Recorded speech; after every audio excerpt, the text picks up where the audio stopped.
Today I flew my VIPER v2450 GPS streaming drone for the second time, and I had such a good experience flying it. I decided to go ahead and just upload a video of just a little bit of flying around and some test flights I did on it. Before I got this drone, I've been flying for about a year, and I never really understood the appeal in GPS drones. Like, I heard of the DJI series, the Phantom and the Mavic and whatnot, and how those drones use GPS, and I just couldn't understand the appeal in it. And because, like, when I'm flying a drone, I want to be the one flying it. I don't want to, like, hand control over to an autopilot or a computer and let it fly for me. But I just felt like giving this drone a shot, mainly because it has some really deep features as far as being able to do some configuration settings and changing what the quad does and how it flies, its handling and stuff. But I was just a little bit leery because VIPER has done a GPS quad before.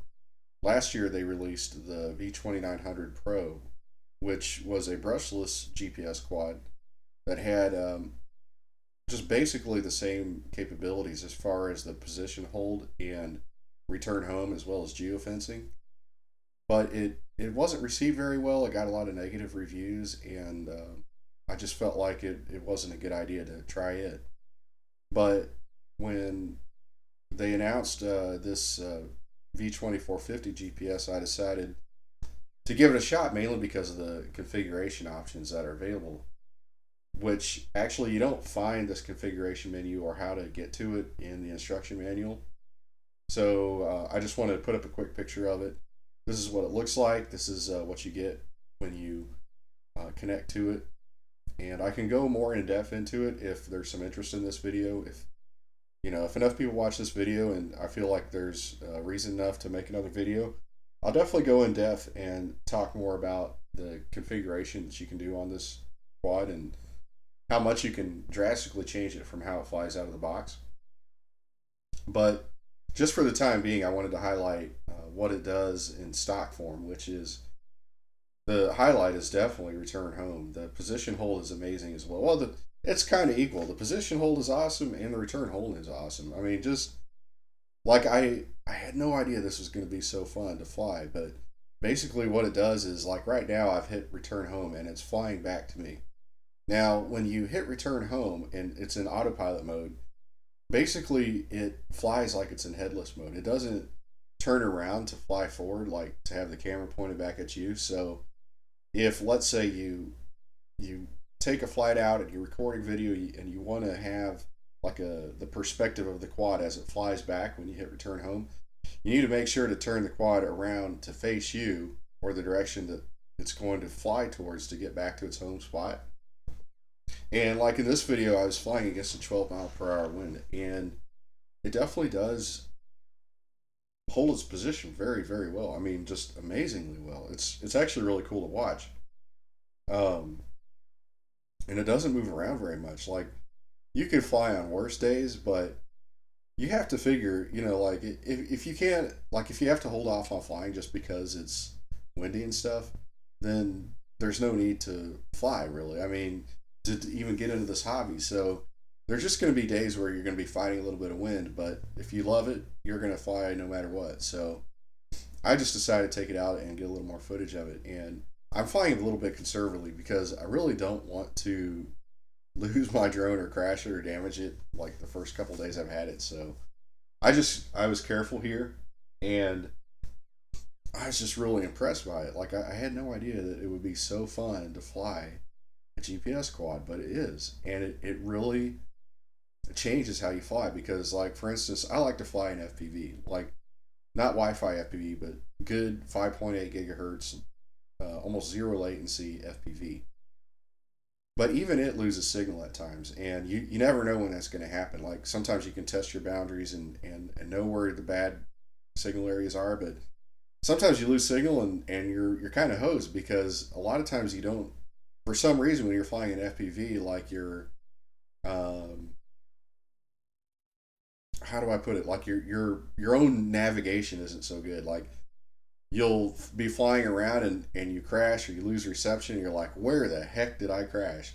Even though like 2 seconds earlier you were watching it through your goggles. But with this quad, if you lose signal, instead of like cutting throttle and landing immediately so you don't lose it, you can just hit return to home and it'll come back to you.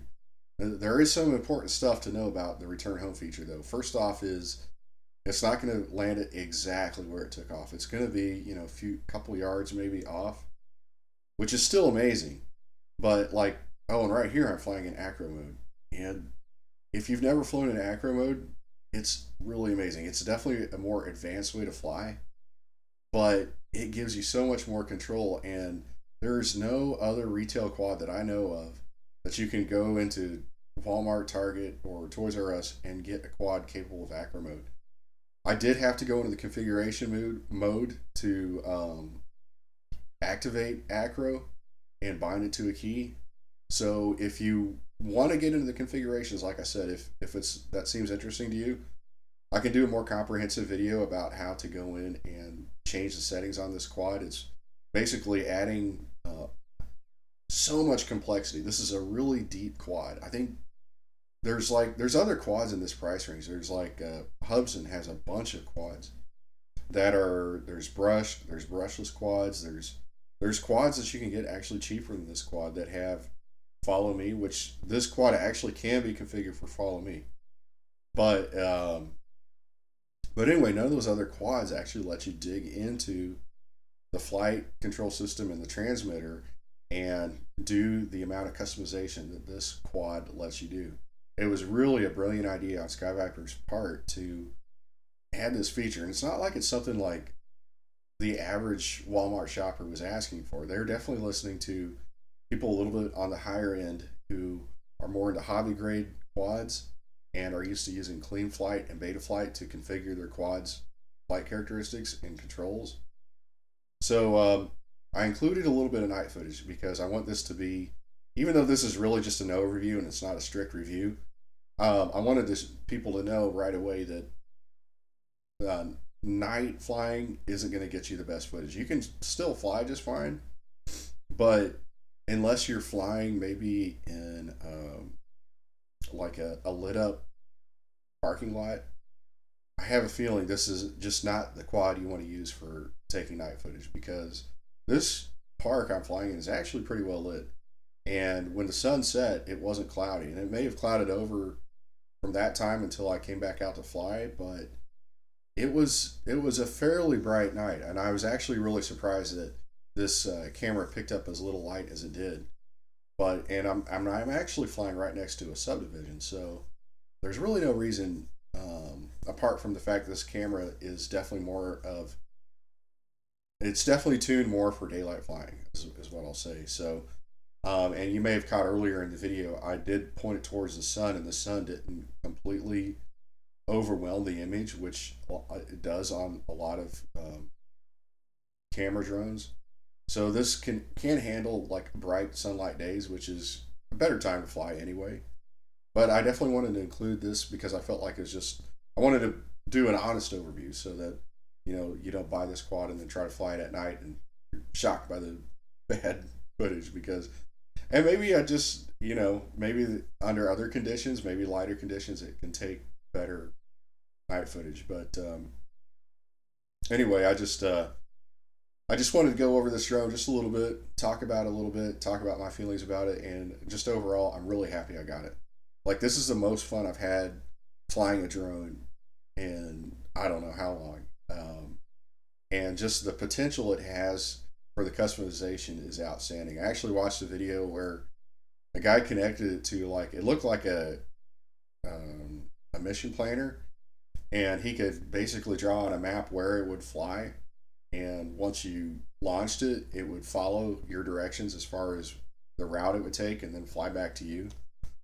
That's not in anywhere in the instruction manual, so that's just something that, like I said, if this video gets enough interest and people watch it enough, then I'll do a follow-up video and I'll definitely go more in-depth on what this quad's capable of. And that's all I got for now, so I'll just leave it to the footage, and thanks for watching.